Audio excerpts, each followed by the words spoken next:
ద్వితీయోపదేశకాండం 9వ అధ్యాయం 4వ వాక్యం. నీ దేవుడైన యెహోవా నీ ఎదుటి నుండి వారు తోలివేసిన తరువాత నేను ఈ దేశమును స్వాధీనపరుచుకున్నట్లుగా యెహోవా నా నీతిని బట్టి నన్ను ప్రవేశపెట్టిన అనుకోవద్దు. ఈ జనుల చెడుతనమును బట్టి యెహోవా నీ ఎదుటి నుండి వారిని వెళ్ళగొట్టుచున్నాడు. నీవు వారి దేశంలోకి వచ్చి దాన్ని స్వాధీనపరుచుకొని నీ నీతి అయినను నీ హృదయ యథార్థత అయిన హేతువు కాదు. ఈ జనములు చెడుతనమును బట్టి యెహోవా నీ పితరులైన అబ్రహాం, ఇస్సాకు, యాకోబులతో ప్రమాణం చేసిన మాటను స్థాపించుటకై నీ దేవుడైన యెహోవా వారిని ఎదుటి నుంచి వెళ్ళగొట్టుచున్నాడు. ప్రభు తన మాట మన కొరకు దీవించునుగాక.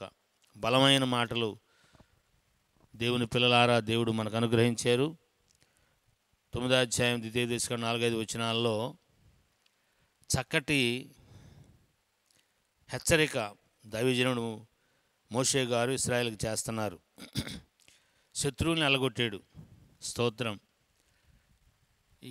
ఎవరినైనా మనం జయించామంటే, మన ఎదుటిగా ఎవరినైనా వెళ్ళగొట్టాడంటే మనం ఆనందభరితులైపోతాం. మన హృదయం ఉప్పొంగుద్ది. సంతోషంతో ఆనందగానాలు చేస్తాం. ఎలగొట్టలేదనుకోండి, ఏంటి నాయన అనుకుంటా దిగులుగా ఆరోగ్యం తగ్గిపోయేటట్టుగా బాధపడతా ఉంటాం. అది ఎలగొట్టాడనుకోండి, మన ఆరోగ్యం పెరిగిపోద్ది, ఆనందం పెరిగిపోద్ది. అయితే కొన్నిసార్లు మన దేవుడంటే ఏంటి ఎవరన్నా అడిగితే భలే పని జరిగిందయ్యా అంటే దేవుడు చేశాడు అని మనం అనాలి. దేవుడు చేశాడనే మాట మన నోటి నుంచి రాకపోతే కనుక ఖచ్చితంగా తెలియకుండా మనలో గర్వం ప్రవేశించింది. అది లేనట్టుగానే ఉండి మనలో ఉంది. ఎప్పుడైతే నేను చేశాను ఒక మా సైన్స్ టీచర్ గారు, న్యాచురల్ సైన్స్ టీచర్ గారు అమర్తలూరు, నేను 1976 సంవత్సరం 10th class, 76, 79 intermediate degree Tenali VSR college, 73 అనుకుంటా 10th class, 73. Natural science master గారు, ఆయన హైందవ సాంప్రదాయానికి చెందినవారు. బాగా చెప్పేవాడు. న్యాచురల్ సైన్సేగా ఈజీగా ఉండేది, బాగా చెప్పేవాడు. అసలు ఒక్కళ్ళని కూడా కొట్టేవాడు కాదు.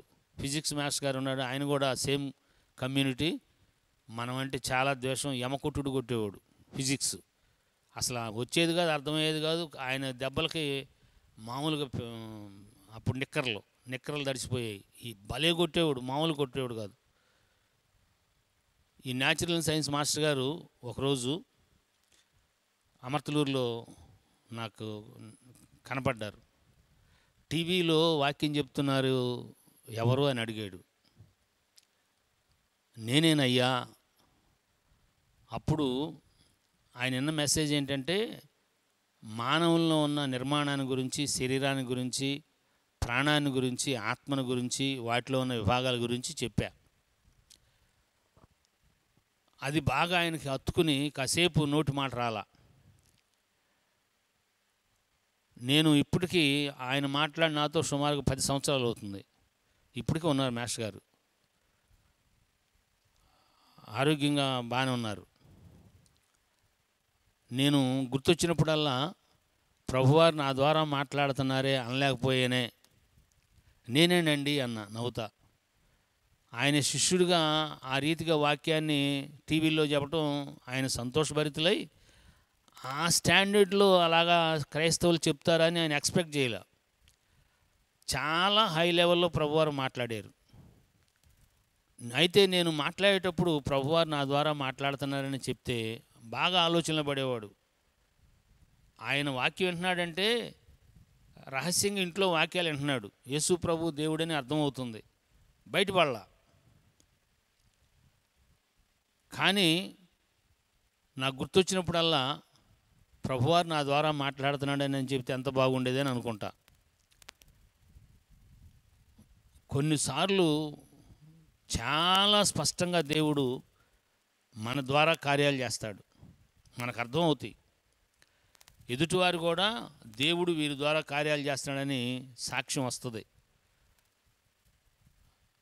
నేనే అనే పదం కనుక మనకు వచ్చిందంటే మనం పతనావస్థకు ఆల్రెడీ చేరిపోయాం. నేను అనేది ఎప్పటికీ రాకూడదు మనలో. అందుకే మోషే గారు వారిని నా నీతి అయినను, నా యథార్థత అయినను, నా భక్తి అయినను నన్ను దేశంలో చేర్చింది అని అనుకుంటారేమో. అది కాదు, అది కానే కాదు. నా నీతి కాదు, నా భక్తి కాదు, అట్ట అనుకోవద్దు. అసలు అవి ప్రవేశపెట్టలేదు. ఎందుకు ప్రవేశపెట్టాడంటే ఎవరినైతే వెళ్ళగొట్టాడో ఆ జనుల చెడుతనం బట్టి, బాగా గుర్తుపెట్టుకోండి, ఆ జనుల చెడుతనం బట్టి వెళ్ళగొట్టాడు. వీళ్ళు మంచోళ్ళని వెళ్ళగొట్టలా. వీళ్ళ మంచితనం అంతా దారిలో తెలిసిందిగా, ఎర్ర సముద్రం దగ్గర తెలిసిందిగా, దాటిన తర్వాత నీళ్ళు లేనప్పుడు తెలిసిందిగా, ఆహారం లేనప్పుడు మాంసం కోసం అడిగినప్పుడు తెలిసిందిగా, 10 సార్లు శోధించారని ప్రభువారు లెక్కగా స్పష్టంగా చెప్పారుగా, 40 ఏళ్ళు వారిని అరణ్యంలో తిప్పాడుగా. వీళ్ళు మంచోళ్ళని చేయలా. అంతకుముందున్న 7 జాతుల వారిని ఆ భూమి కక్కేసింది. ఎందుకో తెలుసా? నన్ను కానీ మిమ్మల్ని కానీ ఉన్న స్థలం నుంచి మనం వెళ్ళిపోతున్నామంటే మన పాపము మనల్ని ఆ భూమి కక్కివేయనట్లుగా చేసింది. బాగా గుర్తుపెట్టుకోండి. నేను ఈ స్థలంలోంచి దేవుని సేవలోంచి వెళ్ళగొట్టబడుతున్నానంటే నా దోషము, నా అపరాధము, నా అతిక్రమము, నా పాపము దేవుని దగ్గరకు చేరగా భూమి నన్ను, ఈ ఎలవరు భూమి నన్ను భరించలేక నన్ను కక్కేసింది. అందుకని ఇక్కడి నుంచి వెళ్ళగొట్టబడతా. మీకు అర్థం అవటానికి తేటగా చెప్పా. ఏ ఊర్లోంచైనా సేవకుడు వెళ్ళగొట్టబడుతున్నా, ఏ ఊర్లోంచైనా మనం వెళ్ళగొట్టబడుతున్నామంటే ఆ భూమి మనల్ని కక్కేస్తుంది. అదే సంగతిని దైవజనుడు మోషే గారు ఇశ్రాయేలుతో చెప్తున్నారు. మీ నీతి, యథార్థత, భక్తి అని ఉంటారని కాదు, వారి దోషమా, ఎల్లగొట్టబడిన జిల్లు దోషం అంటే ఎల్లగొట్టబడింది. ఒకటి, మన పితరులతో ప్రమాణం చేశాడే అబ్రహాం, ఇస్సాకు, యాకోబులతో, వారితో చేసిన ప్రమాణాన్ని జ్ఞాపకం చేసుకుని దాన్ని స్థాపించడానికై నీ ఎదుట నుండి దేవుడైన యెహోవా నెలగొట్టాడు. అది ఏదైనా మనకు చేయగలిగిందంటే స్పష్టంగా, చాలా స్పష్టంగా మన హృదయంలో వాగ్దానాన్ని జ్ఞాపకం చేసుకున్నాడు, నిబంధన జ్ఞాపకం చేసుకున్నాడు, పితరులను జ్ఞాపకం చేసుకున్నాడు. మన నీతి, యథార్థత, భక్తి కాదని మనం గ్రహించుకుని స్తోత్రం చెప్పుట విధేయత. అట్టి ఆత్మాభిషేకం మీ మీదకి, నా మీదకి బలంగా వచ్చునుగాక. Thank you and God bless you.